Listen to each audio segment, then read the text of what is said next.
Hello viewers. तो आज मैं आप लोगों के सामने मैं एडवोकेट आकांक्षा गुप्ता उपस्थित हुई हूँ एक लीगल मैटर डिस्कस करने के लिए। और ये लीगल मैटर वो है जो हम सबकी आम जिंदगी में अक्सर काम आ जाता है, हम में से बहुतों के काम आ जाता है। स्पेशली जो बिजनेसमैन हैं, व्यापारी वर्ग हैं, जो कि चेक से अपना लेन देन करते हैं अपने सप्लायर्स को और आगे अपने पेमेंट्स करते हैं, उनके तो बहुत ज्यादा काम आ जाता है। तो आप सही गेस कर पा रहे हैं, मैं चेक बाउंस के केस की बात कर रही हूँ। अब ये चेक बाउंस का केस की बात आज अचानक मैं क्यों कर रही हूँ? क्योंकि ना मीडिया में आजकल काफी खबर चल रही है हमारे बॉलीवुड के मशहूर कॉमेडी आर्टिस्ट श्री राजपाल यादव जी के तिहाड़ जेल में होने का। तो उनका भी एक चेक बाउंस का ही मैटर था। अब ये मैटर मैं आपको पूरा समझाऊंगी, उसके बाद में आपको समझाऊंगी कि कौन सी नई सुप्रीम कोर्ट ने गाइडलाइंस दे दी हैं जो कि एक कंप्लेनेंट के तौर पर हम सबके बहुत काम आ सकती हैं। और जो चेक बाउंस करवाते हैं, जिनको लगता है भाई चेक बाउंस हो जाएगा और ऐसी 10 15 20 साल तक मामला कोर्ट में चलता रहेगा और हम किसी का पैसा लेकर भूल जाएंगे, तो उनके भी कान खड़े करने वाली आज की मेरी वीडियो है कि उनको भी समझ लेना चाहिए कि नहीं, ऐसा नहीं होगा। अगर आप किसी से उधार लेते हैं और आप उसको फर्जी चेक पकड़ा देते हैं तो आपकी गर्दन बहुत जल्दी कानून के शिकंजे में आ जाएगी। तो ये राजपाल यादव जी का मैटर क्या था?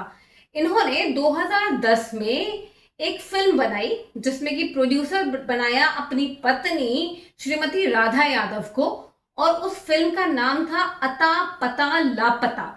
ये फिल्म अनफॉर्चुनेटली कभी रिलीज ही नहीं हुई, लेकिन इसके लिए 5 करोड़ रुपए का उधार राजपाल यादव जी ने मैसर्स मुरली प्रोजेक्ट्स प्राइवेट लिमिटेड से लिया। और ये चूंकि फिल्म कभी बनी नहीं पाई, कभी रिलीज हो ही नहीं पाई, तो शायद राजपाल यादव जी इस पैसे को वापस दे पाने में भी असमर्थ रहे। और इस असमर्थता के चलते उन्होंने अपना चेक बाउंस करवा लिया। जो चेक इन्होंने दिया होगा, जो पीडीसी दिए होंगे शायद अपने क्रेडिटर को, वो चेक बाउंस हो गया। और चेक बाउंस होने के बाद इनके ऊपर इन्होंने मैसर्स मुरली प्राइवेट प्रोजेक्ट्स लिमिटेड ने केस कर दिया। केस किया गया सेशंस कोर्ट में, और फिर वो मजिस्ट्रेट कोर्ट में किया गया, माफ कीजिएगा, और फिर वो सेशंस कोर्ट में आया। और इस समय हाई कोर्ट में जस्टिस स्वर्णकांत शर्मा जी की बेंच में इसकी सुनवाई के तहत राजपाल यादव जी को जेल की यात्रा करनी पड़ी। उन्हें आज बेल मिल गई है, और बेल मिली है तब जब उन्होंने 2.5 करोड़ रुपए चुका दिए हैं अपने क्रेडिटर के। एंड वादा किया है कि 18 मार्च तक की, जब तक कि जब तक कि उन्हें बेल ग्रांट की गई है, 18 मार्च को वो अपना पूरा प्लान बताएंगे कि वो 9 करोड़ की चुकती कब और कैसे करेंगे। अगर वो इस बताने में असमर्थ होते हैं तो उन्हें शायद वापस तिहाड़ जाना पड़ सकता है। तो अब मैं ये बताऊंगी कि भाई लोगों को लगेगा कि यार 2010 का मामला था, 2026 में, मतलब लगभग 16 साल के बाद भी बेचारे क्रेडिटर को तो उसका पैसा नहीं मिला। और राजपाल यादव जी को अब 2026 में जाकर जेल हुई है, वो भी कुछ दिनों के लिए, और अभी भी उनको बेल मिल गई है। एंड अभी भी उनको बेल मिल गई है। तो फिर ये तो भाई इनजस्टिस है हमारे लीगल सिस्टम के द्वारा।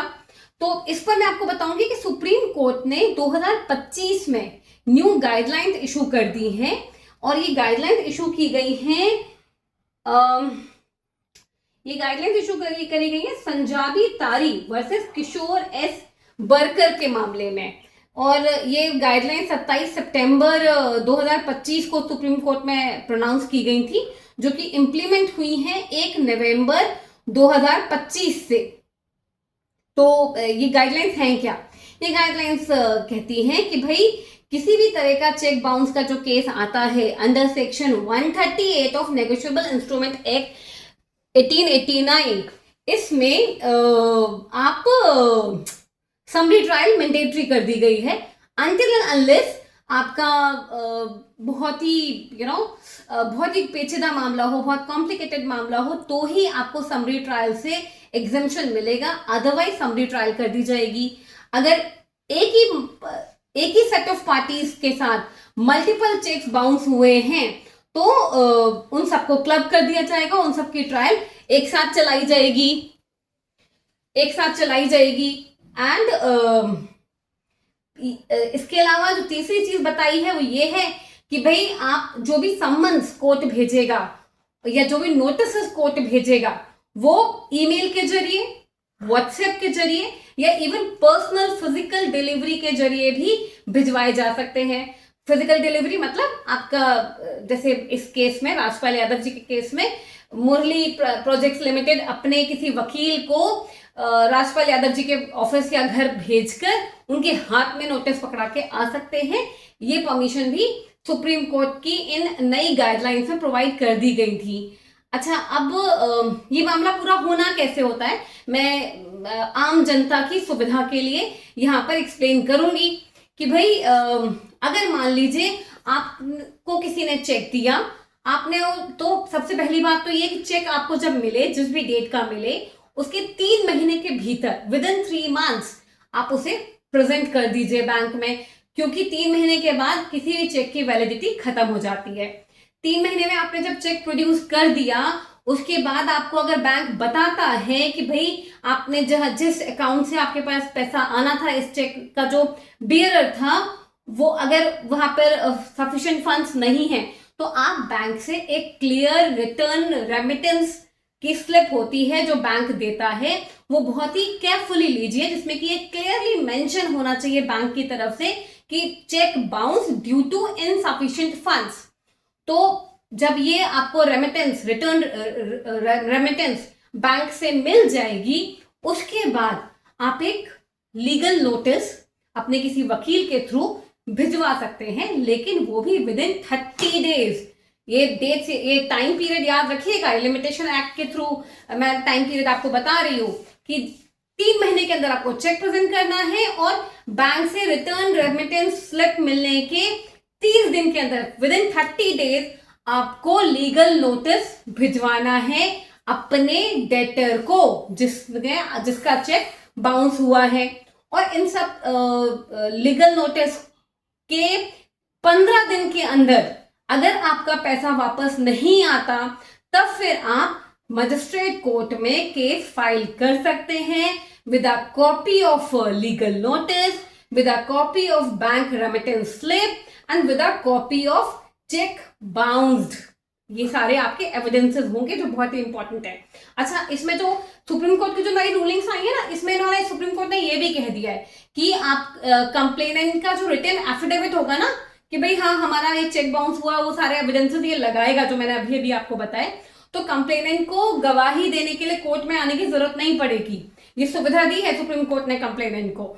जबकि इसको एक्यूज्ड को, जिसका चेक बाउंस हुआ है, उसको मैंडेटरीली फिजिकली सुप्रीम कोर्ट या जिस भी कोर्ट में आपका ट्रायल चल रहा है वहां उपस्थित होना पड़ेगा, अपना स्टेटमेंट देने के लिए, अपनी सिग्नेचर्स और बाकी सब चीजें वेरीफाई करने के लिए। तो ये पूरा मामला बनता है और इसको समरी ट्रायल है तो विदिन बहुत ही क्विक स्पीडी तरीके से कोर्ट इसका निवारण करती हैं और ये हमारे सभी ऑनेस्ट बिजनेसमैन के लिए बहुत ही हेल्पफुल है। मैं उम्मीद करती हूँ आज का वीडियो आप लोगों के काम आएगा और कोई अगर आपको इसके बाद भी डाउट हो तो कृपया मुझसे कमेंट सेक्शन में लिखकर पूछ सकते हैं, मैं जवाब देने की पूरी कोशिश करूंगी। थैंक यू, नमस्कार, have a good day, bye bye.